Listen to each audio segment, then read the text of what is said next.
Friends, welcome to my YouTube channel NS असवी education platform.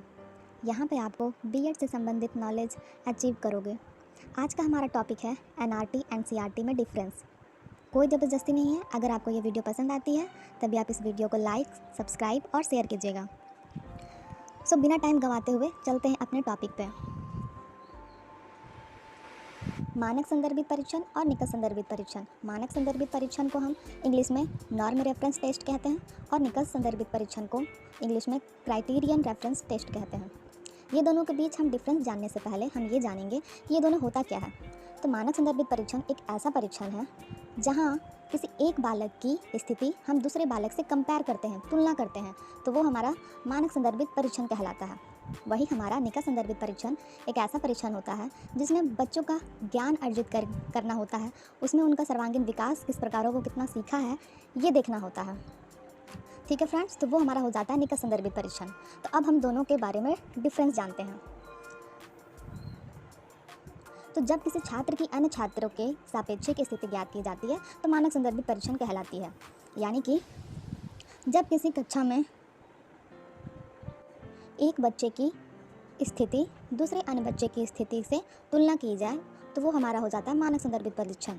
सापेक्षिक मतलब होता है कि हम किसी से तुलना कर रहे हैं। ठीक है, अब वहीं पे हमारा निकट संदर्भित परीक्षण हो जाता है जब किसी छात्र के द्वारा अर्जित ज्ञान का निरपेक्ष स्थिति का वर्णन किया जाता है तो वह निकट संदर्भित परीक्षण कहलाता है। यानी कि हमारा किसी भी छात्र के द्वारा अर्जित ज्ञान, इसमें किसी प्रकार की कोई तुलना नहीं की जाती है। इसमें सिर्फ बस ये देखा जाता है कि बच्चा कितना ज्ञान अर्जित किया है।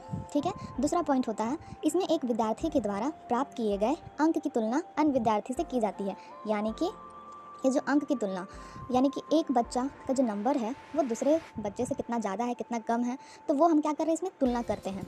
वही हमारा निकट संदर्भित परीक्षण में इसमें किसी भी प्रकार के विद्यार्थियों की अंकों की तुलना नहीं की जाती है। ओके, थर्ड में आ जाता है हमारा इसका प्रयोग ज्ञात समूह में छात्रों का स्थान व स्थिति जानने के लिए किया जाता है। यानी कि बच्चा कौन सा पोजीशन, कौन सा रैंक लेके आया है, जैसे कक्षा में वो प्रथम आया, फर्स्ट आया कि सेकंड आया कि थर्ड आया है, ये देखा जाता है। लेकिन इसमें हमारा इसका प्रयोग पहले से निश्चित मानदंड की प्राप्ति ज्ञात करने के लिए किया जाता है। इसमें किसी प्रकार की कोई तुलना नहीं होती। इसमें जो मानदंड होता है वो हमारा फिक्स होता है। जैसे कि हम कभी 10th का 12th का एग्ज़ाम देते हैं और उसमें हमारा फर्स्ट आने का जो परसेंटेज होता है वो 60% होता है, वो हमारा पास होने का जो परसेंट होता है वो 30% 33% होता है। तो इस तरह वो हमारा फिक्स होता है। इसमें हमको किसी प्रकार की कोई तुलना नहीं करते हैं कि हाँ कौन फर्स्ट आया। जो हमारा 60% से जो ज़्यादा अबव लेके आएगा वो हमारा फर्स्ट कहलाएगा, जो हमारा 33% से ज़्यादा लेके आएगा वो पास हो जाएगा। इसमें किसी प्रकार की कोई तुलना नहीं होती है। इसकी जो मानदंड होती है वो निश्चित होती है। अब आ जाता है हमारा यहाँ समूह में श्रेष्ठ व कमज़ोर विद्यार्थियों में विभेद करता है। ये जो मानक संदर्भित परीक्षण होता है वो विद्यार्थियों में कमज़ोर और श्रेष्ठ में विभेद करता है कि कौन ज़्यादा बच्चा ब्रिलियंट है, कौन वीक है, ये देखता है। लेकिन इसमें हमारा इस प्रकार की नहीं होती है। इसमें हमको निपुण, अनिपुण, पास या फेल से पता करता है कि हाँ ये 33% नहीं लेके आ पाया तो ये फेल हो गया, ये 60% नहीं लेके आया तो वो फर्स्ट नहीं आ पाया, ये हो जाता है। ओके फ्रेंड्स, फिर मानक संदर्भित परीक्षण का नेक्स्ट पॉइंट है यह परीक्षण निर्देश तथा निश्चित नहीं होता है। यानी कि ये कोई किसी के इंस्ट्रक्शन के द्वारा या कोई फिक्स नहीं होता है। इसका मानक जो इसका जो परीक्षण का मानदंड होता है वो हम घटा बढ़ा सकते हैं। ठीक है, और यह परीक्षण निश्चित और निर्देश से होता है। जैसे कि 33% है तो 33%, अगर आप 32.5 भी लेके आओगे तो भी आप पास नहीं होगे, आपको 33% लेके ही आना होगा। तो ये हमारा परीक्षण निर्देश होता है, निश्चित होता है। फिर इसका उद्देश्य स्पष्ट तथा निर्धारित नहीं होता है, जबकि निकट संदर्भित परीक्षण में इसका उद्देश्य स्पष्ट तथा निर्धारित होता है। यह परीक्षण सापेक्ष रूप में पाया जाता है। यानी कि हमारा यह परीक्षण जो होता है वो तुलनात्मक रूप में पाया जाता है और ये निरपेक्ष रूप में पाया जाता है। यानी कि खुद का बस विकास करने के लिए ही किया जाता है ये। इसमें कठिनाई स्तर तथा विभेदन क्षमता को ध्यान रखकर प्रश्नों का चयन किया जाता है। यानी कि इसका जो लेवल होता है वो हमारा ज़्यादा हार्ड लेवल पर रखा जाता है कि बच्चा का कितना नॉलेज है, बच्चों को कितना आता है। तो इस चीज़ को देखते हुए कंपटीशन में जो लेवल होता है वो काफ़ी हार्ड होता है।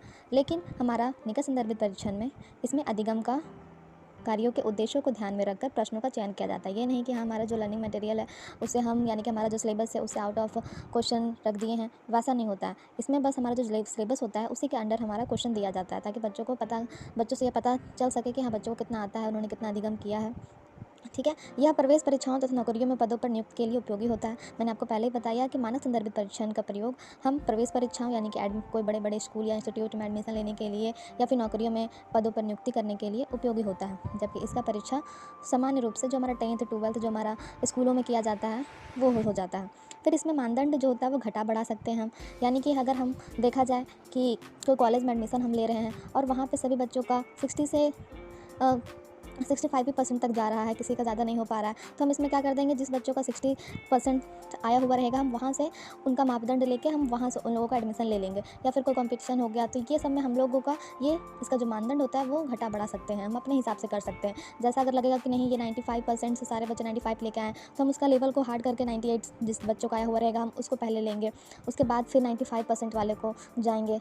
तो ये हम अपने हिसाब से बढ़ा सकते हैं, घटा सकते हैं। लेकिन हमारे निकट संदर्भित परीक्षण में ऐसा कुछ भी नहीं होता, उसमें हम किसी भी प्रकार की उसके मानदंडों के साथ छेड़छाड़ नहीं कर सकते हैं। इसमें 33% लाना है तभी आप पास हो पाओगे, इसमें 60% लाओगे तभी जाके आप फर्स्ट आ पाओगे। ये नहीं कि आपके हिसाब से अगर 59.5 आया हुआ है तो आप फर्स्ट कहला जाओगे, ऐसा नहीं है। अगर आपको 60% आया हुआ रहेगा तभी जाके आप फर्स्ट हो पाओगे। तो इसके जो मानदंड होते हैं वो घटा बढ़ा बिल्कुल नहीं सकते हैं।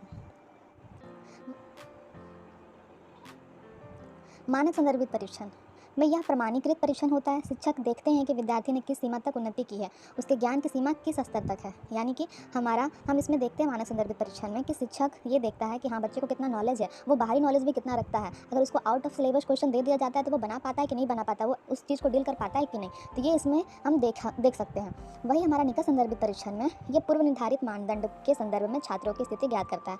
इसमें ऐसा किसी प्रकार के नहीं, इसमें जो सिलेबस होता है उसी के अंदर आपको देखा जाता है और उसी में उसको पता लगाया जाता है कि बच्चों ने कितना गेन किया, कितना नॉलेज गेन किया उस रेफर में।